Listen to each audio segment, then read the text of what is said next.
ગુજરાતની ભારતીય જનતા પાર્ટીની ભ્રષ્ટ સરકારના કારણે મોંઘું શિક્ષણ, ટ્યુશન પ્રથા, ડોનેશન પ્રથા અને ભોગ બનેલા સામાન્ય અને મધ્યમ વર્ગના વાલીઓની ત્યારબાદ જ્યારે ગુજરાતનો વિદ્યાર્થી મોંઘા શિક્ષણ મેળવ્યા પછી જ્યારે યુવાન તરીકે નોકરી મેળવવા, રોજગાર મેળવવા માટે રાજ્યમાં સરકારી નોકરીઓ જાય ત્યારે સરકારી નોકરીઓમાં મોટા પાયે ગેરરીતિ, ભ્રષ્ટાચાર, પેપર ફૂટવાની ઘટના, મળતિયાઓને બારોબાર પાછલા દરવાજે સીધી નોકરીઓના ઓર્ડર આપવા, એવી રીતે લોકરક્ષક દળની નોકરી હોય તો 9 લાખ યુવાન યુવતીઓના ભવિષ્ય સાથે છેડા થાય,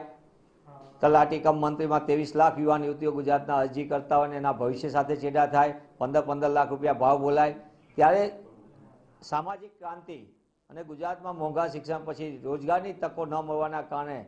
પાટીદાર સમાજના યુવા નેતા શ્રી હાર્દિકભાઈએ પોતે લાંબુ લડત આપી, આંદોલન કર્યું અને ગુજરાતની ભ્રષ્ટ સરકારનો જે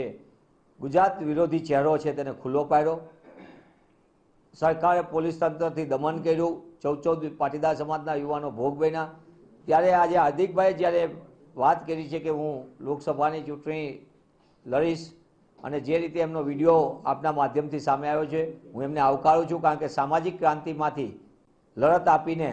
સમાજ માટે જેમને ચિંતા સેવીને સંવેદનશીલ બનીને સરકારના અત્યાચારનો ભોગ બન્યા હોય છતાં સમાજ માટે પ્રતિબદ્ધતાથી લડનાર યુવાન જ્યારે રાજનીતિમાં આવે છે અને રાજનીતિમાં આવ્યા પછી જ્યારે ગુજરાતનું પ્રતિનિધિત્વ કરવા માગતો હોય, મને એમ લાગે છે ઘણી જ આવકારદાયક બાબત છે. હું હાર્દિકભાઈને શુભેચ્છા પણ પાઠવું છું અને સાથોસાથ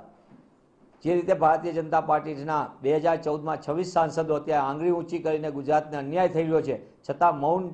ધારણ કરી બેઠીને માત્ર ને માત્ર પગાર ઉપર ધ્યાન કેન્દ્રિત કર્યું છે અને ગુજરાતને સતત અન્યાય કરી રહી છે મોદી સરકાર, ખેડૂતોને અન્યાય કરી રહી છે, ગુજરાતના યુવાનોને અન્યાય કરી રહી છે, ગુજરાતના નાના વેપારીઓને અન્યાય થઈ રહ્યો છે. તેવા સમયે હાર્દિકભાઈ લોકસભામાં ગુજરાતનું પ્રતિનિધિત્વ કરે તો એ સંવેદનશીલ પ્રતિનિધિત્વ બનશે, પ્રતિનિધિ બનશે. મને પૂર્ણ વિશ્વાસ છે, એને હું આવકારું છું. કોંગ્રેસ પાર્ટીમાંથી એક એજન્ટે સ્પષ્ટ કહ્યું છે કે ભાજપ વિરોધી એટલે કોંગ્રેસ પણ ચૂંટણી લડશે, કોંગ્રેસ સમર્થન કરશે અથવા તો કોઈ બેઠક ઉપર કોંગ્રેસ એની સાથે ગઠબંધન કરશે. સમગ્ર દેશમાં કોંગ્રેસ પક્ષના રાષ્ટ્રીય અધ્યક્ષ સન્માનીય રાહુલજીએ ચેન્જ ઇઝ નાવ, વખતે બદલાવ કાનું સૂત્ર આપ્યું છે. પક્ષમાં હોય કે દેશની રાજનીતિમાં રાહુલજી સતત યુવાનોને પ્રોત્સાહિત કરીને એમને આગળ લાવે છે. ત્યારે કોંગ્રેસ પક્ષના નીતિ રીતિ સિદ્ધાંત પ્રમાણે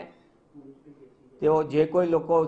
આવતા હોય તે તમામ કોંગ્રેસનું નેતૃત્વ સ્વીકારતા હોય અને કોંગ્રેસની નીતિ રીતિમાં સામેલ થઈ ભારતીય જનતા પાર્ટીના કુશાસન સામે લડતા હોય, જન વિરોધી નીતિ, ખેડૂત વિરોધી નીતિ સામે લડતા હોય, એ તમામને કોંગ્રેસ પક્ષ સ્વાગત કરે છે. જ્યાં લગી સવાલ છે તેમને પક્ષના મેન્ડેટ ઉપર